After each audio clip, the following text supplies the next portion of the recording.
오늘 본문은 예레미야 애가 2장 1절부터 10절까지입니다.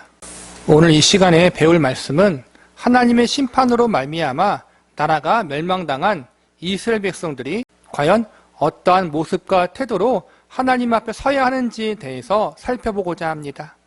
온 나라가 폐허가 되어버리고 수많은 백성들이 죽임을 당하고 살아남은 사람들은 대부분 포로로 끌려가게 되어버린 이 시점에서 이스라엘 백성들이 이 심판을 받아들이는 자세는 어떠해야겠습니까? 오늘 이 시간에는 이 비참하고 끔찍한 심판을 받은 이스라엘 백성들이 과연 이 심판을 주신 하나님 앞에 어떠한 자세로 서야 하는가, 이 심판을 어떠한 태도로 받아야 하는가에 대한 말씀에 대해서 공부해 보도록 하겠습니다.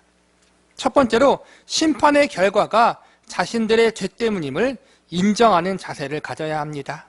본문 1절을 보시기 바랍니다. 슬프다 주께서 어찌 그리 진노하사 딸 시온을 구름으로 덮으셨는가. 이스라엘의 아름다움을 하늘에서 땅에 던지셨으며 그의 진노의 날에 그의 발판을 기억하지 아니하셨도다. 여기서 보면 하나님이 진노하사 이스라엘의 아름다움을 던지셨다고 나왔습니다. 앞선 예레미야 애가 1장을 공부하면서 우리는 왜 이스라엘 백성들이 하나님께 심판을 받았는지에 대해서 자세히 배웠습니다. 그들은 하나님을 믿는 선민이라고 말하면서도 한쪽에서는 하나님이 아닌 우상과 이방 신들을 섬기고 있었습니다. 심지어 하나님의 성전이라고 불리우는 곳에서 우상의 신상과 제단을 세워놓고 우상 숭배를 시행하고 있었습니다. 또한 하나님이 정하신 여러 율법의 말씀들을 무시하면서 살고 있었고, 하나님 보시기에 가증한 범죄들, 도덕적, 윤리적, 종교적으로 타락한 일들을 거리낌 없이 행하며 살아왔습니다. 본문 14절을 보시기 바랍니다. 내 선지자들이 내게 대하여 헛되고 어리석은 묵시를 보았으므로 내 죄악을 드러내어 내가 사로잡힌 것을 돌이키지 못하였도다. 그들이 거짓 경고와 미혹하게 할 것만 보았도다. 이것은 거짓 선지자들이 잘못된 가르침과 메시지를 전하여도 그것을 분별하지 못하고 그대로 믿고 따르는 이스라엘 백성들의 어리석음을 지적하고 있습니다. 그리고 한 발 더 나아가 그러한 거짓 선지자들의 메시지를 좋아했다고 나와 있습니다. 하박국 선지자나 예레미야 선지자나 하나님의 올바른 말씀을 전했지만 이스라엘 백성들은 그 메시지를 귀를 막고 듣지 않았습니다. 그런데 신기한 것은 유난히 거짓 선지자들이 말씀을 전할 때에는 그것에 아주 귀를 잘 기울이며 살고 있었습니다. 이 모든 범죄를 저지르고도 그들은 전혀 회개할 줄 몰랐습니다. 하나님은 아주 오랜 시간 동안 회개할 기회를 주시고 수많은 선지자들을 통해서 회개의 메시지를 선포하게 하셨지만 결국 이스라엘 백성들은 거절했고 마침내 하나님께서는 최후 심판을 내리셔서 이스라엘 민족을 멸망시켜 버리십니다. 하나님의 예레미야 애가라는 성경에 왜 이런 말씀을 기록하게 하십니까? 결국 이 모든 재앙들이, 이 모든 고통들이 이스라엘 백성들 본인 스스로가 자초한 일임을 알려주기 위해서입니다. 너희의 죄 때문에 이 고난과 고통이 발생한 것이다. 너희가 하나님 앞에 범죄하고 회개하지 않아 나라가 멸망당하고 너희가 이렇게 포로로 끌려간 것이다. 이 모든 심판과 징계의 이유와 원인은 전적으로 너희의 죄로 인한 것이다. 이 사실을 알려주기 위해서입니다. 비록 이러한 메시지는 고통스러운 메시지지만 그 안에 희망이 있음을 발견할 수 있습니다. 왜냐하면 이 메시지를 통해서 아직 회개하고 돌이킬 수 있는 기회를 하나님이 주신다는 사실을 발견할 수 있기 때문입니다. 아니, 나라가 멸망당하고 백성들이 모두 포로로 끌려갔는데 무슨 기회가 있단 말입니까? 이렇게 사람들이 반문할 수 있습니다. 이러한 의문에 대해서 우리는 앞선 말씀에서 예레미야 애가가 앞으로 있을 심판을 경고하는 말씀이 아니라 이미 일어난 심판에 대하여 말씀하고 있다는 사실을 주목해야 한다고 배웠습니다. 이미 일어난 심판을 언급하고 있는 것은 이 심판 뒤에 하나님께서 또 다른 사건, 새로운 사건을 계획하고 계시다는 것을 암시해 주는 것입니다. 그 새로운 사건은 다른 것이 아니라 바로 이스라엘 백성들의 회복입니다. 너희가 당한 이 고난, 이 심판을 잘 기억하라. 그리고 훗날 내가 너희를 다시 회복시켜 줄 텐데 그때 이러한 잘못을 동일하게 반복하지 말아라. 이런 하나님의 의도가 담겨져 있는 것입니다. 지금은 현재 당하고 있는 징계가 너무나도 아프기 때문에, 심판이 너무나도 고통스럽기 때문에 이러한 하나님의 먼 계획까지 다 알기가 쉽지 않습니다. 그러나 하나님의 먼 계획들을 미리 다 알지는 못하더라도 지금 당장 이스라엘 백성들이 할 수 있는 것이 있습니다. 그것은 바로 하나님께 자신들의 잘못을 인정하는 것입니다. 회복은 회개가 전제되어야 가능합니다. 그리고 회개는 자신들의 잘못과 범죄함을 인정하는 데서부터 시작이 됩니다. 한마디로 내가 죄인입니다. 내가 잘못했습니다. 이러한 자기 인정과 고백, 뉘우침이 있어야 한다는 것입니다. 많은 이스라엘 백성들이 자신들의 잘못은 생각하지 않고 단순히 하나님의 백성이자 선민인 우리들이 이방 나라에 의해서 침략당하고 멸망당한 것은 하나님이 안 계시거나 하나님이 무능력한 신이기 때문이다. 이렇게만 생각하고 있었습니다. 자신들이 부끄러움을 당하고 수치를 당한 것은 억울해하고 고통스러워했는데 정작 그 수치와 고통을 당한 원인에 대해서는 무감각했다는 것입니다. 우리의 죄 때문에 하나님께 심판을 당했고 우리는 그러한 심판을 받아도 마땅한 죄인들이었다. 이러한 생각을 전혀 하고 있지 않았다는 것입니다. 하나님은 그래서 이러한 그들을 깨우치는 일을 제일 먼저 말씀을 통해서 시행하셨습니다. 율법의 말씀과 여러 선지자들이 기록한 말씀을 통해서 이스라엘 백성들이 나라가 멸망당하고 포로로 끌려가는 고난이 다른 이유 때문이 아니라 자신들이 하나님 앞에 범죄했기 때문에 겪는 아픔이라는 사실을 깨닫도록 가르쳐 주십니다. 우리도 마찬가지입니다. 자신들의 죄를 인정하지 않으면 우리는 결코 회개할 수 없습니다. 내가 죄인이라는 사실을 인정하지 않는 사람들은 결코 하나님 앞에 나아갈 수가 없는 것입니다. 많은 사람들이 인간이 죄인이라는 사실, 내가 죄인이라는 사실을 인정하지도 않고 받아들이지도 않습니다. 심지어 교회와 신학교 안에서도 이러한 가르침들이 전해지고 있습니다. 인간의 구원이 죄로부터가 아니라 자존감과 억압으로부터의 자유다. 사회의 악과 부조리부터의 자유다라고 가르치는 사람들도 신학교와 교회 안에 존재합니다. 참으로 어리석은 일이 아닐 수 없습니다. 복음은 의인을 위한 것이 아니라 죄인들을 위한 기쁜 소식입니다. 예수님이 이 땅에 오신 이유, 십자가에서 자신의 생명을 내어놓으신 이유, 그것은 바로 죄인인 우리를 구원하기 위해서라는 사실을 우리는 반드시 명심해야 합니다. 그리고 죄인이라는 것은 결국 하나님의 말씀, 하나님의 뜻에 순종하지 않는 모든 인간들을 지칭한다는 사실을 명심해야 합니다.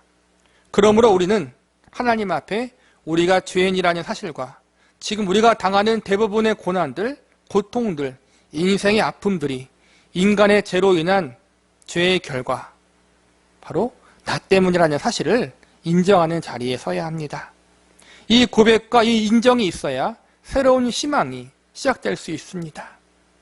두 번째로 자신들에게 임한 하나님의 심판이 합당하다는 사실을 인정하는 태도를 가져야 합니다.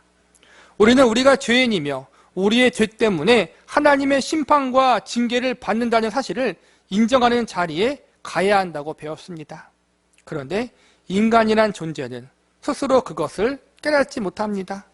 오히려 왜 하나님이 우리에게 이러한 고통을 주시는가?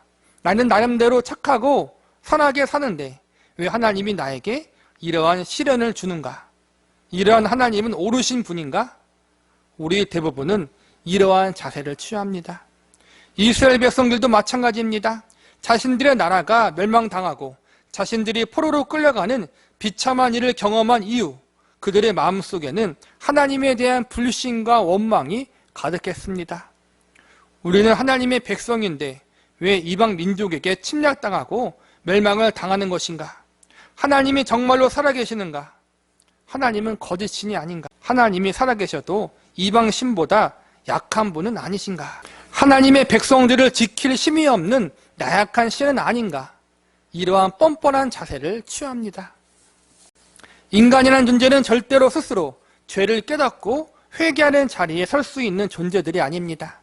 본성이 죄인이기 때문입니다. 그래서 무엇이 필요합니까? 하나님의 말씀이 필요한 것입니다. 하나님이 에레미야 애가를 이러한 이유로 기록하게 하신 것입니다. 하나님이 살아계시지 않다. 하나님은 나약한 분이다. 우리에게 고난을 주신 하나님은 나쁜 분이다라는 이상한 생각들, 스스로의 잘못된 생각과 판단들을 막으시고 그들이 가져야 할 올바른 생각과 태도를 알려주시기 위해서 에레미야 애가의 말씀을 기록하게 하신 것입니다. 이 말씀은 궁극적으로 에레미야 선지자를 사용하셔서 하나님이 이스라엘 백성들에게 전달하고자 하셨던 하나님의 메시지였던 것입니다. 오늘 본문에 보면 제일 많이 나오는 단어 중 하나가 바로 주께서라는 단어입니다. 1절부터 10절까지만 해도 대략 7번 정도가 나옵니다. 본문 5절을 보시기 바랍니다. 주께서 원수같이 되어 이스라엘을 삼키셨으며 그 모든 궁궐들을 삼키셨고 견고한 성들을 무너뜨리사 딸 유다의 근심과 애통함을 더하셨도다. 여기서 보니까 주께서 원수같이 되어 이스라엘을 삼키셨다고 말씀하고 있습니다. 즉 하나님이 이스라엘의 원수가 되어 이스라엘을 징계하셨다는 것입니다. 이어지는 7절을 보시기 바랍니다.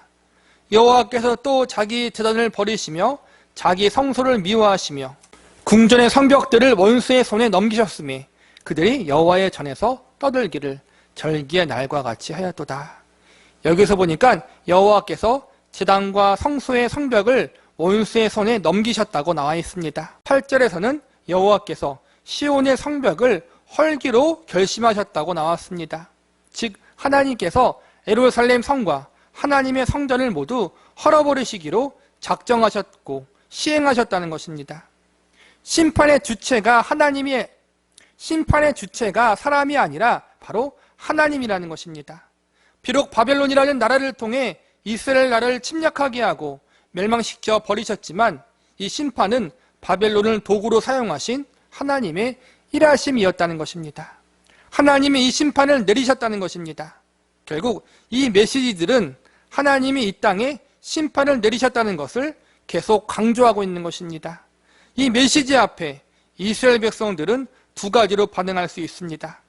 하나는 하나님은 나쁜 하나님이다. 어떻게 우리에게 이럴 수 있는가? 이러한 원망의 반응을 보일 수 있고, 또 하나는 맞습니다 하나님, 우리는 하나님 앞에 이러한 심판과 징계를 받아도 마땅한 존재들입니다. 이렇게 자신들의 죄를 인정하고 하나님의 심판이 합당하다는 사실을 받아들이는 자세를 취할 수 있습니다. 에레미야 애가의 말씀을 통해서 하나님이 기대하는 반응은 후자입니다. 하나님이 이 심판을 내리신 것에 대한 주권을 인정하고 이 심판이 합당하다는 사실을 인정하는 것, 이것을 하나님은 바라고 계셨던 것입니다. 우리의 죄를 인정하고 한 발 더 나아가 우리가 받은 징계를 인정하는 것이 회개의 시작입니다. 우기지 말아야 합니다. 합리화하지 말아야 합니다. 에레미야 애가를 보면 선지자가 한 번도 자신들의 죄나 이 심판에 대하여 합리화하거나 우기지 않았다는 것을 발견합니다. 에레미야 선지자가 한 일은 울며 기도하는 것뿐입니다. 그리고 이 눈물의 기도 속에는 자신들의 민족의 죄를 인정하고 하나님의 심판이 합당하다라는 고백이 들어있습니다. 주님, 우리 민족이 죄인입니다. 우리 민족이 이러한 하나님의 심판을 받는 것이 합당합니다. 우리는 하나님 앞에 범죄했습니다. 이러한 고백의 내용이 에레미야 애가의 주요 내용으로 기록되어 있습니다. 우리 역시 자기 합리화에 빠지지 말고 솔직히 하나님 앞에 나와서 내가 죄인이었고 내가 하나님 앞에 죄를 지었다는 사실을, 이것을 솔직히 인정하고 고백할 수 있는, 자백할 수 있는 자리에까지 나와야 합니다. 하나님 앞에 자기의 잘못과 죄를 자백하는 것이 회복의 출발점이라는 사실을 반드시 기억하시기 바랍니다. 마지막으로 심판 중에라도 하나님의 은혜와 자비를 구해야 합니다. 에레미야는 하나님 앞에 눈물로 자신들의 죄를 고백하고 하나님의 심판하심을 인정하는 기도를 올렸습니다. 그런데 여기서 끝나지 않았습니다. 죄를 고백하고 자신이 당하는 고난에 대하여 받아들인다는 것이 중요합니다. 죄를 고백하고 자신이 당하는 고난에 대하여 받아들인다는 것이 중요하지만 우리는 여기서 멈추면 안 됩니다. 죄에 대한 우리의 인정, 심판에 대한 우리의 바른 고백이 있은 다음 우리는 하나님의 은혜와 자비를 구하는 자리에까지 가야 합니다. 예레미야 애가는 기도이자 노래입니다. 하나님 앞에 노래의 형식을 빌려 기도하는 것입니다. 그러나 기쁨보다는 슬픔의 노래라고 할 수 있습니다. 울면서 노래하며 기도한 것입니다. 왜 기도합니까? 자신의 이 눈물의 기도를 들으시는 하나님이 계시기 때문입니다. 그리고 자신의 이 눈물의 기도와 노래를 듣는 하나님께 자신들을 긍휼히 여겨달라는 기도를 올려드리기 위해서입니다. 사실 예레미야 애가 1장과 2장에서는 이러한 부분이 잘 나타나 있지 않습니다. 자기 민족이 심판당해 멸망당한 것에 대한 슬픔과 아픔을 이야기하고 하나님 앞에 자신의 죄를 고백하고 이 심판이 합당하다는 것에 대해서 인정하는 말씀들이 계속 반복적으로 나오지만 하나님의 은혜와 자비를 구하는 내용들이 직접적으로 많이 나오지는 않습니다. 이러한 내용들은 3장에 이르러서야 직접적으로 나옵니다. 3장 24절과 25절, 26절에 보면 이렇게 나왔습니다. 내 심령에 이르기를 여호와는 나의 기업이시니 그러므로 내가 그를 바라리라 하도다. 기다리는 자들에게나 구하는 영혼들에게 여호와는 선하시도다. 사람이 여호와의 구원을 바라보고 잠잠히 기다림이 좋도다. 예레미야 선지자가 1장과 2장에서 자신의 민족의 고통을 목격하며 많은 눈물을 흘립니다. 그러나 눈물만 흘리면 끝나지 않고 그 눈물을 하나님을 향한 기도로 승화시킵니다. 그가 왜 이렇게 눈물을 흘리며 기도를 하는 것입니까? 그의 눈물을 들으시는 하나님이 살아계시기 때문입니다. 그리고 이러한 기도를 하나님이 들으실 것을 믿었기 때문입니다. 예레미야 선지자는 자신의 기도를 들으시는 하나님 앞에 눈물의 기도를 올리며 은혜를 구합니다. 은혜란 무엇입니까? 받을 자격이 없는 자들에게 베풀어지는 하나님의 호의입니다. 이스라엘 백성들이 범죄했기 때문에 이러한 심판과 징계를 받았습니다. 그래서 사실 하나님 앞에 용서와 회복을 말씀드리기가 참으로 부끄러울 것입니다. 그러나 그렇다고 해서 예레미야 선지자는 포기하지 않습니다. 예레미야 선지자는 자신의 민족이 잘못됐고 부끄럽기 때문에 더욱 은혜를 구했습니다. 잘났거나 잘했다면 은혜를 구할 필요가 없습니다. 못나고 못했기 때문에 은혜를 구하는 것입니다. 죄를 안 짓고 말씀대로 살았다면 사실 은혜를 구할 필요가 없습니다. 우리가 죄를 짓고 말씀에 거역하는 삶을 살았기 때문에 우리는 눈물로 하나님 앞에 나아가 그분의 은혜를 구하는 것입니다. 이것이 바로 기독교의 복음입니다. 아무도 하나님 앞에 의롭다 인정받을 수 없습니다. 우리는 사실 다 하나님 앞에 죄인들입니다. 그러므로 우리는 모두 하나님의 은혜가 필요한 존재들입니다. 우리가 의지할 것은 다른 것이 아니라 바로 하나님의 은혜입니다. 본문 6절을 보시기 바랍니다. 주께서 그의 초막을 동산처럼 헐어버리시며 그의 절기를 폐하셨도다. 여호와께서 시온에서 절기와 안식일을 잊어버리게 하시며 그가 진노하사 왕과 제사장을 멸시하셨도다. 초막과 절기와 안식일을 폐하고 잊어버리게 하셨다라고 나왔습니다. 왕과 제사장을 멸시하셨다라고 말씀하십니다. 초막은 하나님의 세우게 하신 성전과 하나님의 백성들의 기업을 상징하고 절기와 안식일은 하나님의 정하신 거룩한 날들, 백성들이 즐기며 기뻐하는 날들을 상징합니다. 왕과 제사장은 하나님이 세우신 하나님의 사람들입니다. 이 모든 것은 다 하나님이 친히 말씀하시고 세우게 하셨던 것입니다. 하나님의 성전은 하나님의 거룩한 언약궤가 비치되었고 각종 성물이 자리 잡고 있는 성스러운 곳이었습니다. 하나님이 다윗에게 꿈과 환상을 통해 어떻게 지어져야 할지 직접 알려주어 만들어진 거룩한 장소입니다. 그런데 이 모든 것들을 하나님이 헐어버리시고 멸시해버리신다라고 말씀하십니다. 모두 없애버리시겠다라고 말씀하십니다. 그만큼 이스라엘 백성들의 범죄가 하나님 보실 때 컸다는 것입니다. 하나님의 성전도 그리고 그 안에 있는 언약궤도 그들의 범죄로부터 하나님의 심판을 막게 할 수가 없었던 것입니다. 절기와 안식일도 그들의 죄악으로부터 오는 하나님의 징계를 막지는 못했습니다. 제사장과 왕도 죄로 인할 하나님의 진노를 피하게 하지 못했습니다. 이는 그 어떠한 것도 하나님의 심판을 막거나 피할 수 없다는 사실을 보여주는 것입니다. 하나님의 심판으로부터 그들은 그 어떠한 것도 의지할 수 없고 의지해도 소용이 없다는 것을 보여주고 있는 것입니다. 그러나 단 하나, 하나님의 심판과 징계가 임할 때 이스라엘 백성들이 의지할 것이 있습니다. 그것은 바로 하나님의 은혜입니다. 그것은 바로 하나님의 은혜입니다. 세상의 그 어떠한 것도 심지어 하나님의 거룩한 것들이라고 여겼던 모든 것들도 그들을 구원해 줄 수 없었습니다. 그러나 오직 하나님의 은혜만은 그들을 구원할 수가 있었습니다. 그래서 지금 에레미야 선지자는 오직 하나님의 은혜를 구하고 있는 것입니다. 회개란 다른 것이 아니라 바로 하나님의 은혜를 구하는 것입니다. 에레미야 애가 3장 22절과 23절을 보시기 바랍니다. 여호와의 인자와 긍휼이 무궁하심으로 우리가 진멸되지 아니함이니이다. 이것들이 아침마다 새로우니 주의 성실하심이 크시도소이다. 그렇습니다. 범죄한 이스라엘 백성들이 해야 할 일, 그리고 죄인인 저와 여러분이 해야 할 일은 하나님의 은혜와 자비를 구하는 것입니다. 이것이 이스라엘 백성들이 살 길이고 저와 여러분이 살 길입니다. 그리고 이것이 회개이고 이것이 회복의 시작입니다.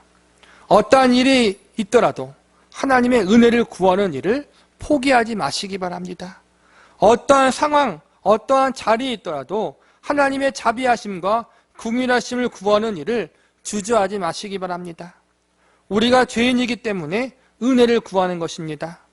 우리가 심판받아 멸망당해야 할 존재이기 때문에, 죽어 마땅한 존재이기 때문에 자비와 긍휼을 구하는 것입니다.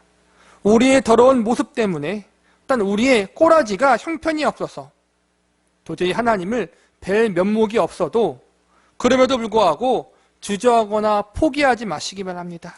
하나님은 하나님을 향해 눈물로 은혜를 구하는 자들을 결코 외면하지 않으십니다. 자신의 죄와 죄인됨을 솔직히 인정하고 회개했던 에레미야의 이 고백이 우리의 고백이요 우리의 기도가 될 수 있기를 바랍니다. 그리고 그럼에도 불구하고 하나님 앞에 나아가 그분의 은혜와 자비 구하기를 포기하지 않고 계속해서 하나님의 긍휼하심을 구하며 간구할 수 있는 저와 여러분이 되시기를 간절히 기도합니다. 에레미야 2장 11절에서부터 22절까지입니다. 오늘 본문에 나온 에레미야 선지자의 기도를 통해서 하나님의 백성들이 어떻게 하나님 앞에 나아가 기도해야 하는지, 기도의 올바른 모범에 대해서 배워보도록 하겠습니다. 오늘 우리가 배울 말씀은 에레미야 선지자의 기도의 모습에 대한 것입니다. 에레미야는 눈물의 선지자로서 자신의 조국 남유다 왕국이 멸망당하는 모습을 지켜보면서 많은 눈물의 기도를 하나님 앞에 올린 선지자였습니다. 특별히 우리가 계속 배우고 있는 에레미야 애가의 전체 내용이 바로 이 에레미야 선지자의 눈물의 기도에 대한 내용들이라고 할 수 있습니다. 우리는 이 에레미야 선지자의 눈물의 기도를 통해서 하나님 백성들이 본받아야 할 기도의 모범은 무엇인지에 대해 배울 수 있습니다. 오늘 본문 말씀에 나온 에레미야 선지자의 기도를 통해서 하나님의 백성들이 어떻게 하나님 앞에 나아가 기도해야 하는지, 기도의 올바른 모범에 대해서 배워보도록 하겠습니다. 에레미야 선지자를 통해서 배울 수 있는 기도의 올바른 모범, 그 첫 번째는 하나님 앞에 숨김없이 모든 것을 아랠 수 있어야 합니다. 본문 11절을 보시기 바랍니다. 내 눈이 눈물에 상하며 내 창자가 끊어지며 내 간이 땅에 쏟아졌으니 이는 딸 내 백성이 패망하여 어린 자녀와 젖먹는 아이들이 성읍 길거리에 기절함이로다.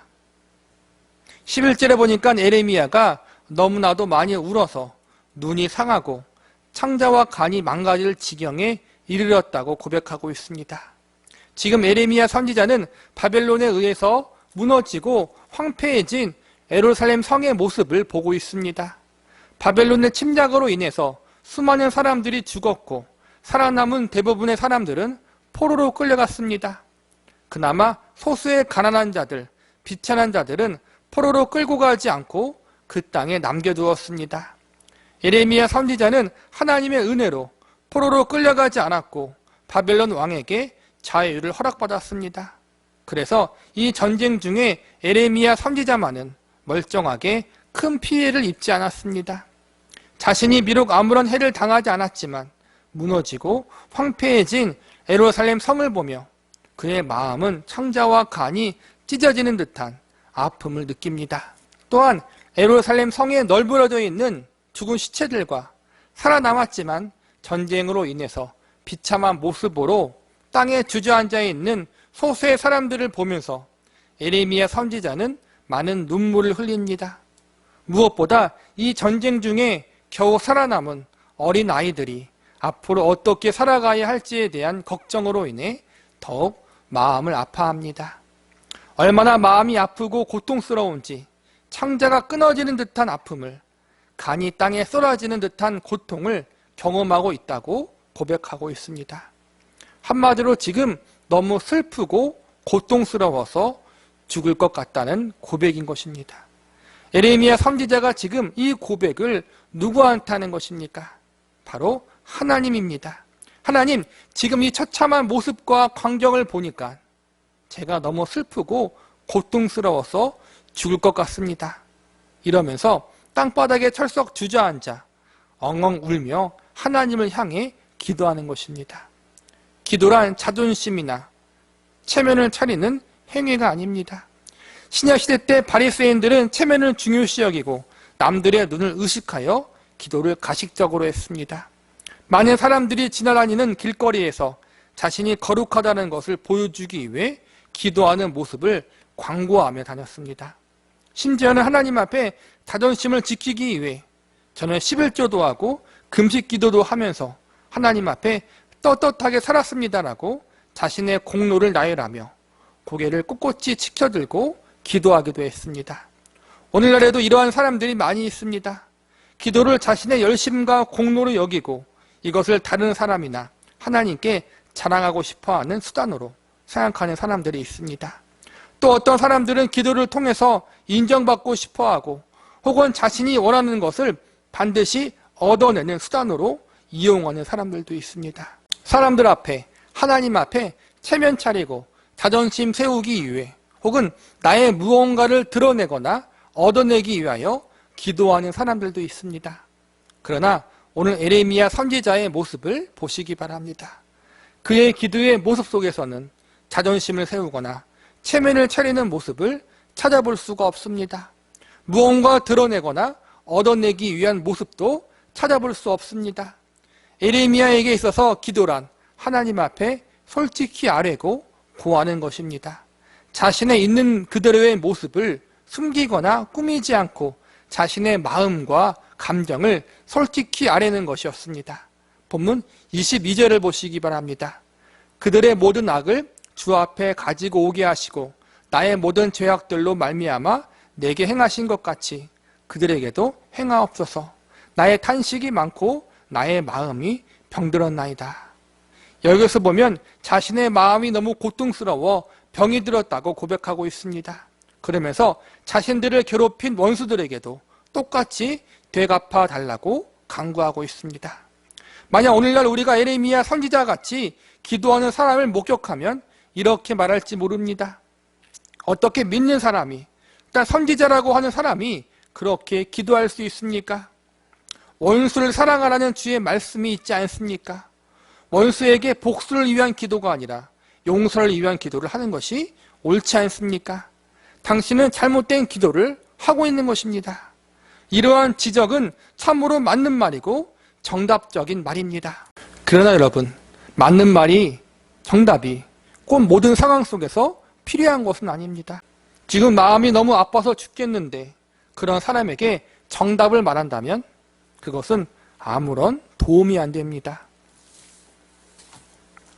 하나님도 만약 우리의 기도에 대해서 일일이 우리의 탄식과 하소연에 대해서 정답만 말씀하신다면 우리는 그 하나님께 더 이상 기도할 수 없을 것입니다. 하나님, 저희를 괴롭히는 원수를 모두 없애주시고 그들이 행한 모든 죄악들을 똑같이 보응해 주세요. 이런 기도에 대해서 하나님이 정답만 말씀하신다면 어떻게 응답이 나오겠습니까? 너의 기도는 잘못된 기도니 내가 받지 않을 것이다. 다시 올바르게 기도해라. 이렇게 응답하실 것입니다. 만약 하나님이 이렇게 정답대로만 응답하신다면 우리가 과연 속마음을 터놓고 하나님 앞에 아랠 수 있겠습니까?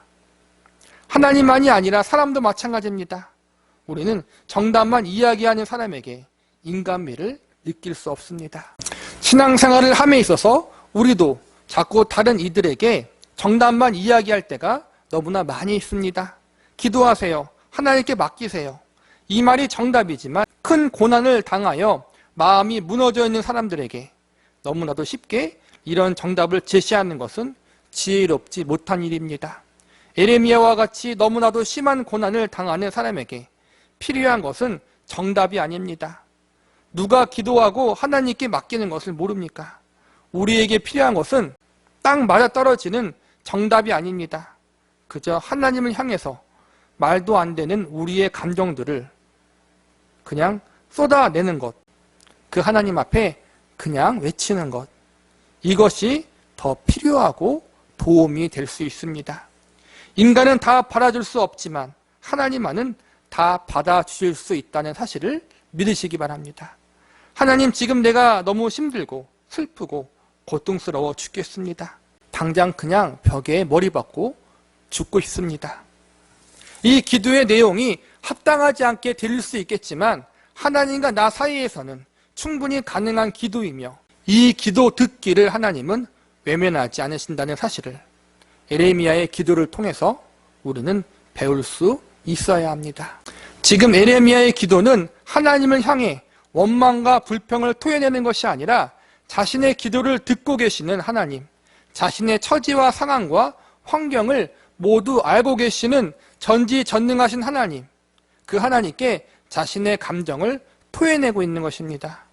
우리가 알고 있는 믿음의 사람들, 성경의 인물들은 결코 현란한 말로 기도를 잘했던 사람들이 아니었습니다. 항상 올바른 기도의 내용, 합당한 기도의 내용, 정답에 부합한 기도 내용만 가지고 하나님 앞에 나아갔던 것은 아니었습니다. 모세도 그랬고 엘리야도 그랬고 다윗도 그랬고 모두가 성경에 보면 하나님을 향해 나 지금 죽겠습니다. 그냥 죽여주십시오. 이렇게 말했다는 사실을 우리는 알아야 합니다. 이것은 원망이나 불평이 아니라 그들의 이러한 솔직한 고백 속에는 자기의 기도를 들으시는 전능자 하나님, 전능하시고 은혜로우신 하나님을 향해 자신들의 감정을 토해내는 믿음의 행위였습니다. 하나님, 저 지금 힘들어요. 하나님이 하신 일을 제가 다 이해하거나 받아들일 수 없어요. 하나님 도와주세요. 이렇게 자신들의 마음을 하나님께 쏟아놓는 탄식의 기도였던 것입니다. 기도에 대해서 참으로 오해되는 부분 중 하나가 바로 소위 능력 있는 기도에 대한 것입니다. 많은 사람들이 아직까지도 방언기도나 통성기도가 능력 있는 기도라고 여기고 있습니다. 특별히 한국교회에서는 과거 야베스의 기도가 능력 있는 기도라고 유행한 적이 있습니다. 최근에는 선포하는 기도, 왕의 기도라는 것이 능력 있는 기도라고 여겨지고 있습니다. 또 어떤 단체나 교회들은 자신들만의 특별한 기도 방법을 가지고 있는 곳도 있습니다. 그러나 우리는 반드시 잊지 말고 기억해야 합니다. 기도에 능력이 있는 것이 아니라 우리의 기도를 들으시는 하나님이 능력 있는 분이라는 사실을 말입니다. 자꾸 기도의 능력을 강조하다 보면 초점이 사람에게 갈 수밖에 없습니다. 그래서 능력 있게 기도하기 위해 인간적인 수단과 방법, 종교적인 특별한 행위를 첨가하게 됩니다. 내가 이렇게 기도해 보았더니 응답이 잘 되더라. 이렇게 체험을 강조하고 결과를 강조하게 됩니다.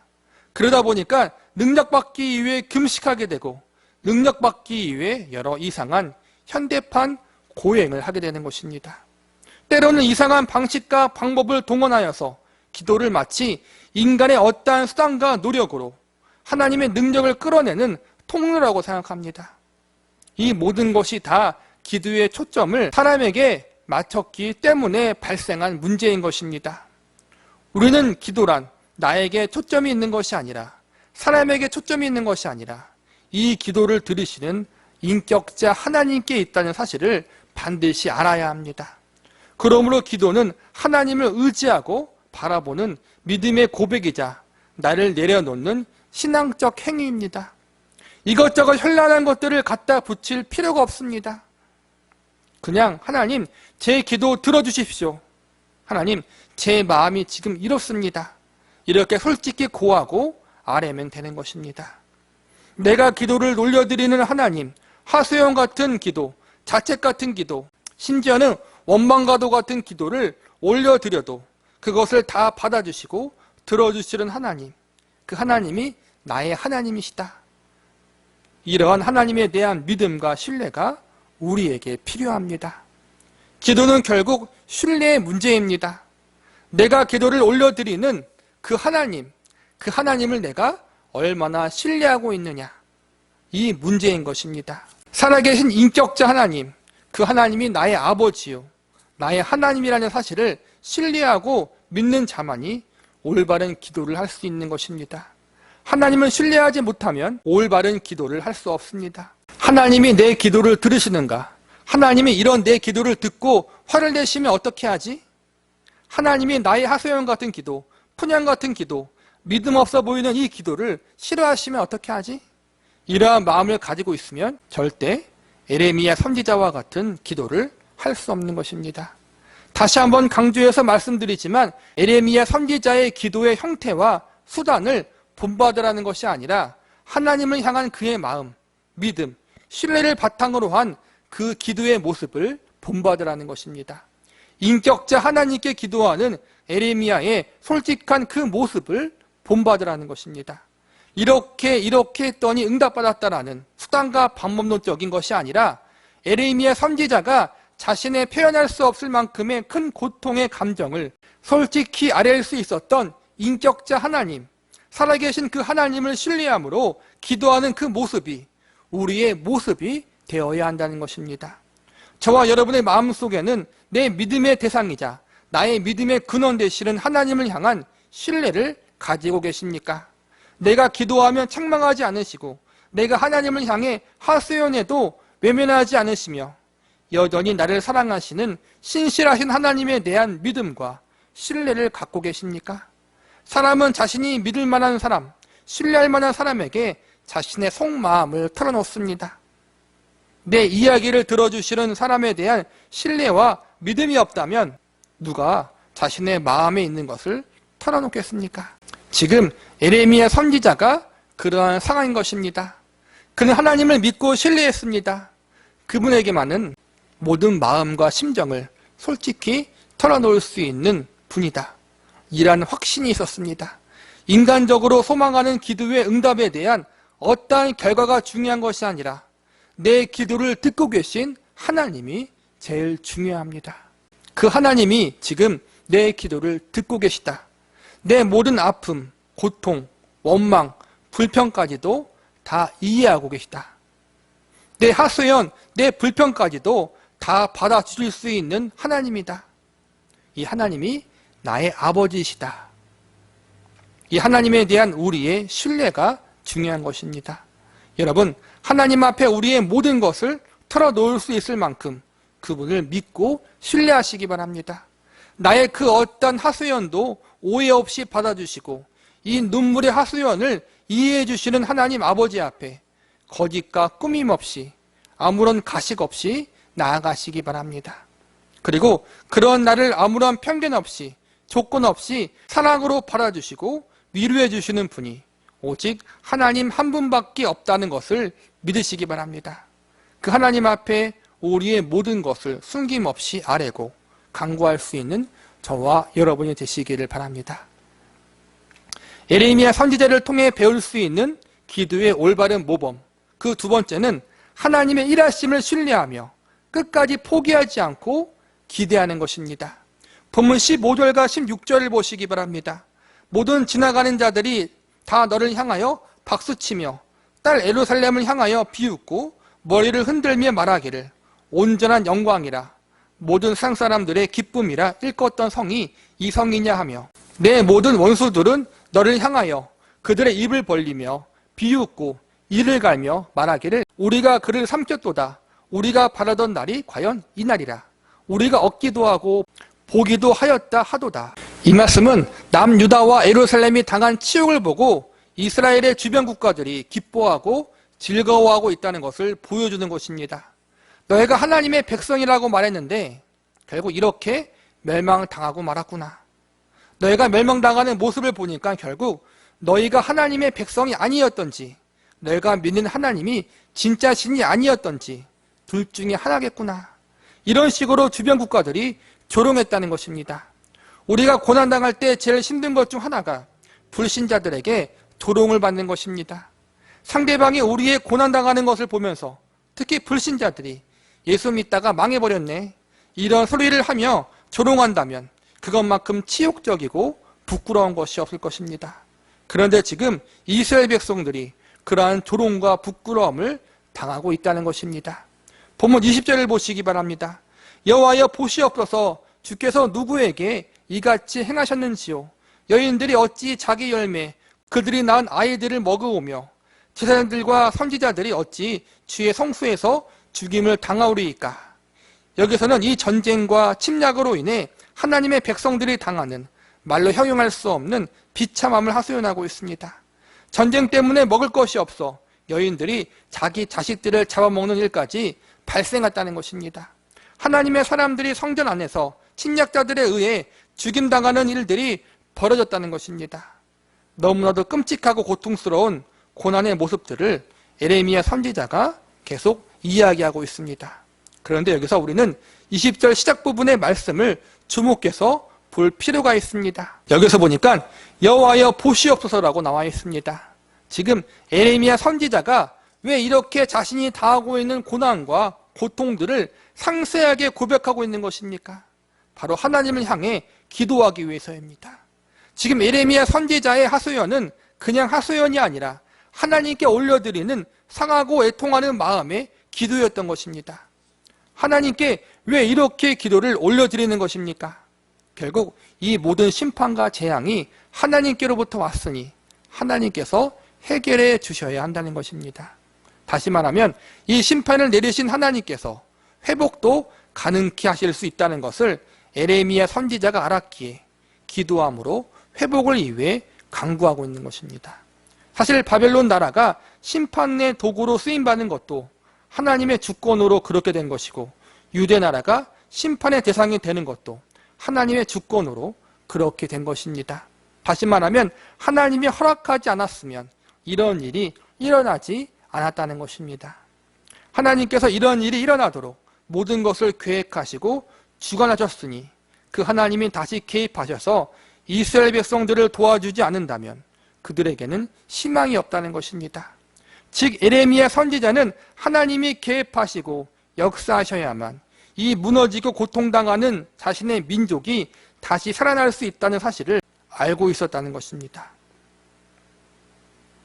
결국 이 모든 문제를 해결해 줄 수 있는 분은 하나님 한 분밖에 없다는 사실을 예레미야 선지자가 고백하고 있는 것입니다.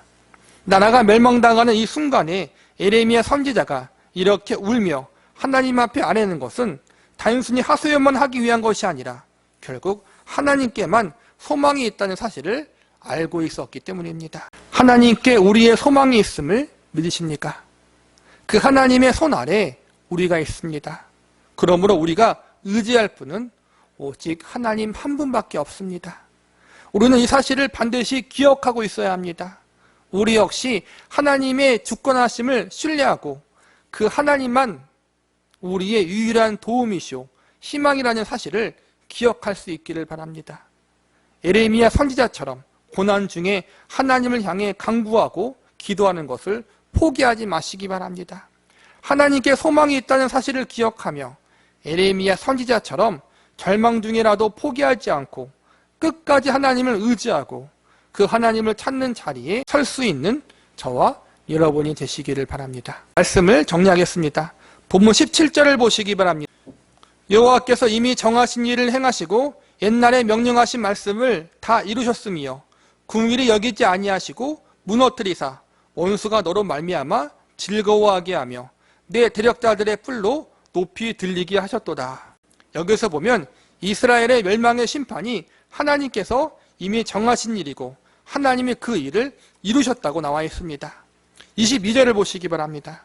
주께서 내 두려운 일들을 사방에서 부르시기를 절기 때 무리를 부름같이 하셨나이다. 여호와께서 진노하시는 날에 피하거나 남은 자가 없나이다. 내가 낳아 기르는 아이들을 내 원수가 다 멸하였나이다.